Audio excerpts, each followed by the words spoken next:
Palakkad railway division വിഭജനത്തിനെതിരെ തിരുവോണ നാളിൽ UDF എംപിമാരുടെ സത്യഗ്രഹം. രാവിലെ 9 മുതൽ പാലക്കാട് റെയിൽവേ ഡിവിഷൻ ഓഫീസിന് മുന്നിലാണ് സത്യഗ്രഹം നടത്തുന്നത്.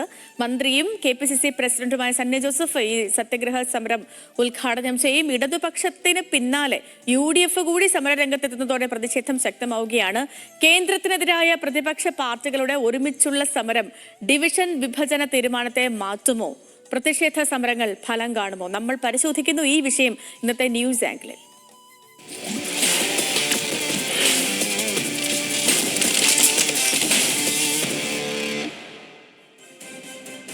പാലക്കാട് നിന്ന് സച്ചിൻ വള്ളിക്കാട് നമുക്കിപ്പം തത്സമയം ചേർന്നുണ്ട്. Sachin, good morning, happy Onam. Sachin, വാർത്ത കുറച്ച് ഗൗരവമുള്ളതാണെങ്കിലും ഇന്നത്തെ ദിവസം തിരുവോണമാണ്. അപ്പൊ അതുകൊണ്ട് ഓണാശംസ പറഞ്ഞു തന്നെ നമുക്ക് തുടങ്ങാം. സച്ചിൻ, ഈ പറഞ്ഞ പോലെ ഈ വിഷയം ഇത് സംസ്ഥാനത്തെ മാത്രമല്ല, സംസ്ഥാനത്തെ കേന്ദ്രം നിലപാടിൽ ഉറച്ചു നിൽക്കുമ്പോൾ സംസ്ഥാനത്തെ വലിയ രീതിയിൽ ആശങ്കപ്പെടുത്തുന്നുണ്ട്. ഇവിടെ പ്രതിഷേധങ്ങൾ ശക്തമാകുമ്പോഴും മറുവശത്ത് കേന്ദ്രം ഇതിലൊരു വിട്ടുവീഴ്ചയും ഇല്ല എന്നുള്ള രീതിയിൽ മുന്നോട്ട് പോവുകയാണ്. ഇന്നിപ്പോൾ തിരുവോണ ദിവസമായിട്ട് കേരളം മുഴുവൻ ഒരേ മനസ്സോടുകൂടി സദ്യയുണ്ടിരിക്കുമ്പോൾ UDFന്റെ എംപിമാർ, കോൺഗ്രസിന്റെ എംപിമാരൊക്കെ ഇന്ന് നിരാഹാരം ഇരിക്കുകയാണ്, സത്യഗ്രഹം ഇരിക്കുകയാണ്.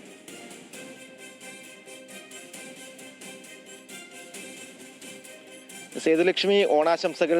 സേതുലക്ഷ്മി സൂചിപ്പിച്ചതുപോലെ തന്നെ വലിയ രീതിയിലുള്ള ഒരു പ്രതിഷേധത്തിലേക്ക് UDFും കടക്കുകയാണ്. കഴിഞ്ഞ ദിവസങ്ങളിലെല്ലാം ഇടതുപക്ഷത്തിൻ്റെയും അതേപോലെ തന്നെ യുവജന സംഘടനകളായ DYFIയുടെയും യൂത്ത് കോൺഗ്രസിൻ്റെയും നേതൃത്വത്തിലെല്ലാം തന്നെ ശക്തമായ പ്രതിഷേധം പാലക്കാട് ഡിവിഷണൽ ഓഫീസിന് മുന്നിൽ നടന്നിരുന്നു. മാത്രമല്ല കേരളത്തിലെ എല്ലാ റെയിൽവേ സ്റ്റേഷനുകളിലും ഇടതുപക്ഷ യുവജന സംഘടനകളുടെ നേതൃത്വത്തിലെല്ലാം മാർച്ച് സംഘടിപ്പിച്ചിരുന്നു. അതിന് പിന്നാലെ തന്നെ UDFിൻ്റെ നേതൃത്വം, അതായത് എംപിമാർ തന്നെ ഈ സമരത്തിനും പ്രതിഷേധത്തിന് ഇറങ്ങുന്നു എന്ന് തന്നെയാണ് നമുക്ക് എടുത്തു പറയേണ്ടത്. പ്രധാനമായും തിരുവോണ നാളാണ്. സേതു സൂചിപ്പിച്ചതുപോലെ തന്നെ എല്ലാ മലയാളികളും ഓണം ആഘോഷിക്കുമ്പോൾ UDFിന്റെ എംപിമാർ അല്പസമയത്തിനുള്ളിൽ തന്നെ പാലക്കാട് റെയിൽവേ ഡിവിഷൻ ഓഫീസിന് മുന്നിൽ നിരാഹാര സത്യാഗ്രഹം ഇരിക്കാൻ വേണ്ടി പോകുകയാണ്. രാവിലെ 9 മണി മുതൽ വൈകിട്ട് 6 മണി വരെയാണ് സത്യാഗ്രഹ സമരം. KPCC പ്രസിഡന്റും മന്ത്രിയുമായ സണ്ണി ജോസഫാണ് ഈ സമരം ഉദ്ഘാടനം ചെയ്യുന്നത്. കൂടാതെ എംപിമാർക്ക് പുറമെ പാലക്കാട് ജില്ലയിൽ നിന്നുള്ള 2 മന്ത്രിമാർ, അതേപോലെ തന്നെ UDFിന്റെ MLAമാർ അടക്കമുള്ളവരെല്ലാം തന്നെ